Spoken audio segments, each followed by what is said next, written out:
பாமக தலைவராக அன்புமணி செயல்பட்டு வரும் நிலையில் தலைவர் பதவியை எடுத்துக் கொள்வதாக டாக்டர் ராமதாஸ் அறிவித்திருக்கிறார். இதுகுறித்து பேசுவதற்காக நம்முடைய இணைப்பில் மூத்த பத்திரிகையாளர் பிரியன் இணைந்திருக்கிறார். சார் வணக்கம். திடீரென பாமக தலைவர் பதவியிலிருந்து அன்புமணியை நிறுவனர் ராமதாஸ் நீக்கியிருக்கிறார். இதை எப்படி பாக்குறீங்க? இதுக்கு என்ன காரணமா இருக்கும் சார்?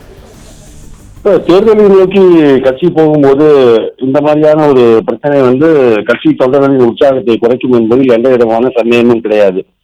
அதாவது டாக்டர் ராமதாஸ் பாமகவை வளர்த்தெடுத்ததில் டாக்டர் ராமதாஸ் அவர்களின் பங்கெடுப்பு என்பது மகத்தானது. அதில் எந்த விதமான சந்தேகமும் கிடையாது.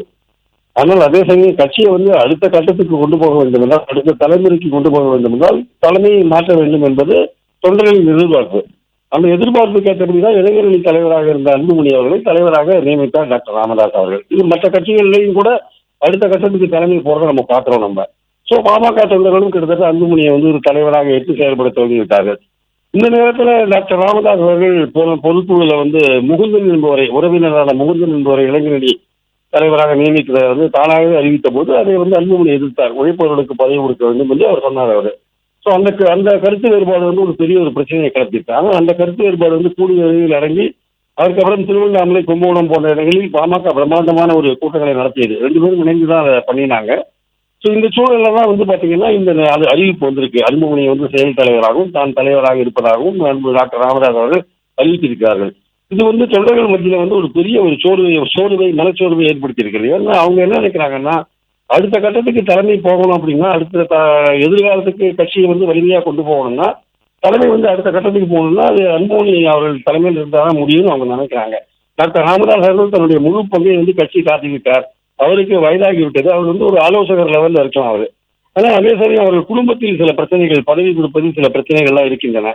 அந்த பிரச்சனைகள் எல்லாம் பேசி தீர்த்துக்கலாம்ன்ற அளவில் தான் இருக்கும்பொழுது இந்த மாதிரியான ஒரு அனௌன்ஸ்மெண்ட் வந்திருக்கிறது. கூட்டணி பற்றின சில கருத்து வேறுபாடுகள் அவர்கள் இருவருக்கும் இருக்கிறது. அது தேர்தல் வரும்போது கூட்டணி பற்றிய கருத்து வேறுபாடுகளை பேசி தீர்த்துக் கொள்ளலாம். ஆனால் கட்சி ஒரு உற்சாகத்தோட செயல்படும் போது, குறிப்பாக பார்த்தீங்கன்னா இந்த மாதம் அவர்கள் சித்ரா பௌர்ணமி மாநாட்டை ஏற்பாடு செய்திருக்கிறார்கள் மாமல்லபுரத்தில். அதாவது 12 வருடங்களுக்கு பிறகு கட்சி இந்த மாநாட்டை ஏற்பாடு பண்ணியிருக்கு, சித்ரா பௌர்ணமி மாநாடு. அதற்கான ஏற்பாடுகளில் டாக்டர் அன்புமணி அவர்கள் தீவிரமாக ஈடுபட்டுக் கொண்டிருக்கிறார். இந்த சூழலில் இந்த மாதிரியான ஒரு அனௌன்ஸ்மெண்ட் கட்சி தொண்டர்களை ரொம்ப உற்சாகம் வழக்க செய்கிற ஒரு விஷயமா இருக்கலாம். அதாவது கூட்டணி போன்ற விஷயங்களாகட்டும், அல்லது குடும்பத்தில் இருக்கிற கருத்து வேறுபாடுகளாகட்டும், இதெல்லாம் அவங்க பேசி தீர்த்துக்கலாம். யாருக்கு பதவி கொடுக்கணும், கொடுக்க வேண்டாம், எப்ப கொடுக்கறதெல்லாம் பேசி தீர்த்துக்கலாம்.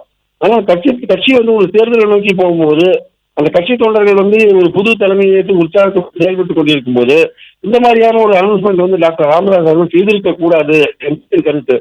டாக்டர் அன்புமணி அவர்களுக்கு ஒரு முழு சுதந்திரம் கொடுத்து அவரை முழுமையாக செயல்பட அவர்கள் அனுமதிக்க வேண்டும். அவருடைய ஆலோசனைகளை மட்டும் சொல்லி கட்சியை வழிநடத்த வேண்டும் என்பது என்னுடைய கருத்து. அதுதான் கட்சிக்காரர்களின் எதிர்பார்ப்பாகவும் இருக்கிறது.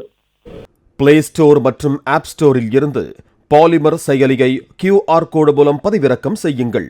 செய்திகளை உடனுக்குடன் பெறுங்கள்.